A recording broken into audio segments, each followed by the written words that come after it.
7月にジャングルポケットの佐藤真一が20代女性に書類送検され、先日、吉本興業が擁護しきれず、クビになりました。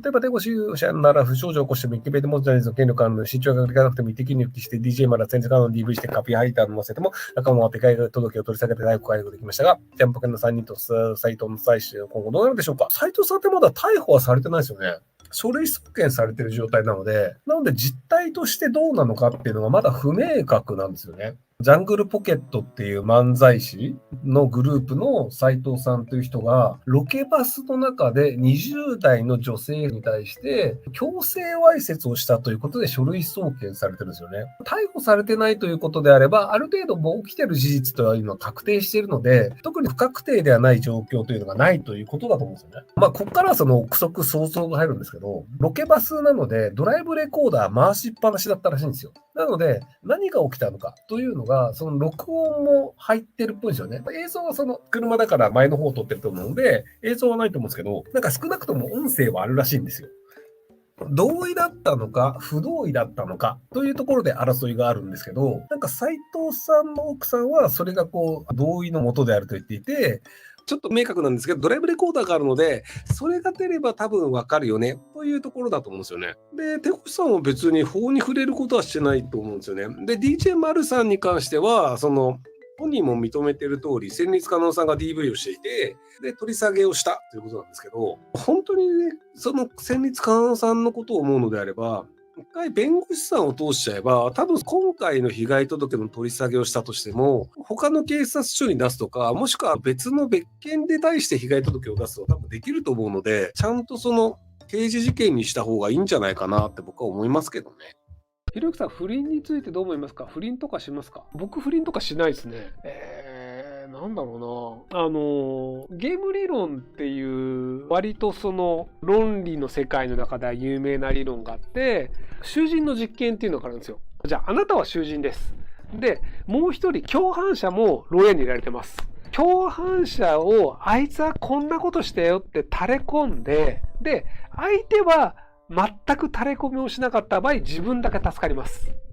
自分は全く何も言いませんでした。相手が垂れ込みますっていうと、自分の懲役めっちゃ増えます。相手も自分も黙ってると、とりあえずどっちか犯人だから刑務所に入れられます。で、相手も自分も自白すると、お互いに懲役20年みたいな感じで重くなりますよっていう、囚人のジレンマっていう結構有名なゲーム理論の実験があって、囚人のジレンマでググってもらえばわかるんですけど、で、囚人のジレンマの最強パターンって何っていうのを世界中の人が研究したんですよ。全く自白しないんだったら、人は信用するんじゃねっていう風になるんですけど、逆で全く自白しない奴がいたら、こっちが自白した方が得じゃんっていうのでガンガン自白されるんですよ。なので、最強パターンでいろんな数学者が考えたんですけど、今のところ一番効率的なのは、基本は自白しません。ただ、相手がやったらやり返すっていうのが一番効率がいい、勝率が高いっていうことになってるんですよ。なので、不倫でいくと自分は不倫をしません。ただ、相手が不倫をするんだったら自分をしますよっていうのがゲーム理論上でいくと一番最強と。で、なんでこの話をしたかっていうと、不倫をしようと思うかどうかというのを考えること自体が僕人生の無駄だと思ってるんですよね。お腹空いてる時に八百屋の前を歩いてる時に置いてあるリンゴをパクってそのまま食ってもいいわけじゃないですか。でもそのリンゴをパクって食って捕まると超めんどくさいじゃないですか。なので、まず物を盗むっていうことを考えないっていうふうに僕生きてるんですよ。なので、いくらお腹が減ったとしても、物は盗みません。だって盗んだらめんどくさいから。なので、すごくお腹が減ってるから、このリンゴを盗むべきかどうか。いやいや、捕まったらどうしようみたいな、葛藤するだけ無駄で、もうこれは食わない、僕のものじゃないと思って、物を盗むっていうふうな、僕の選択肢ないんですよ。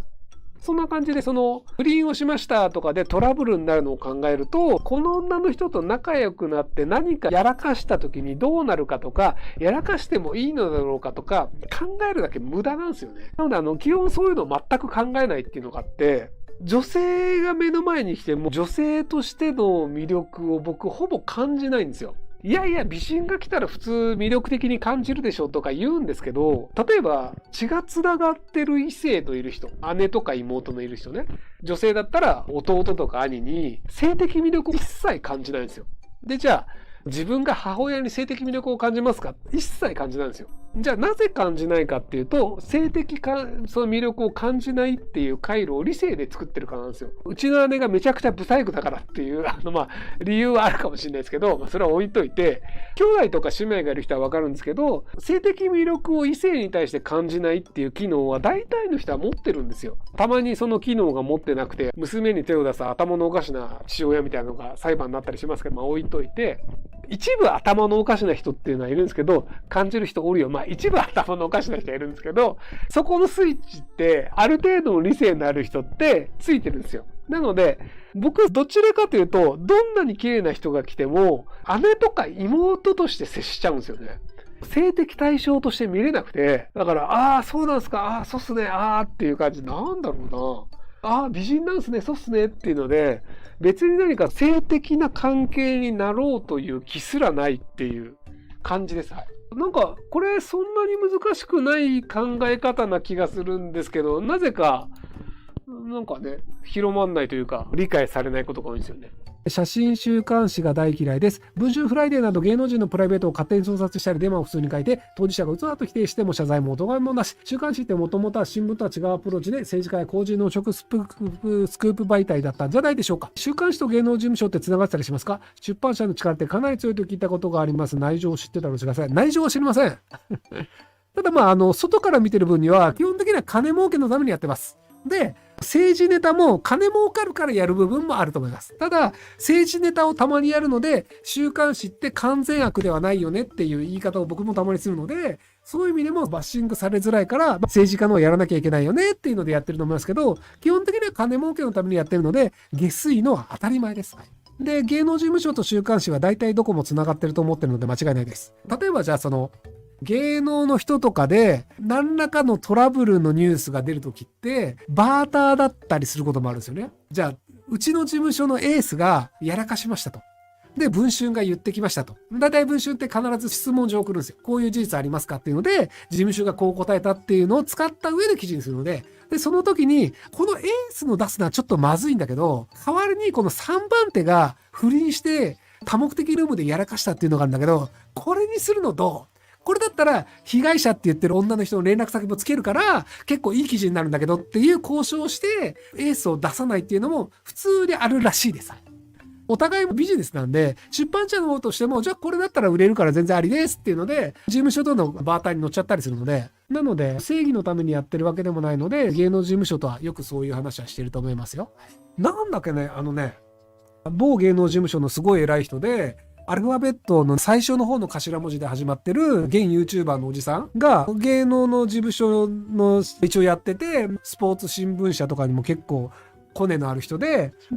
なんだっけね、なんかの時に僕が全然気にしてないけど社会で騒がれてることがあって、で、なんかそのおじさんがメディア使いたいんだったら全然使えるからって、あはーみたいな感じしたら、勝手に気使って某スポーツ社の記者さんと僕がブッキングする機会を作ったんですよ。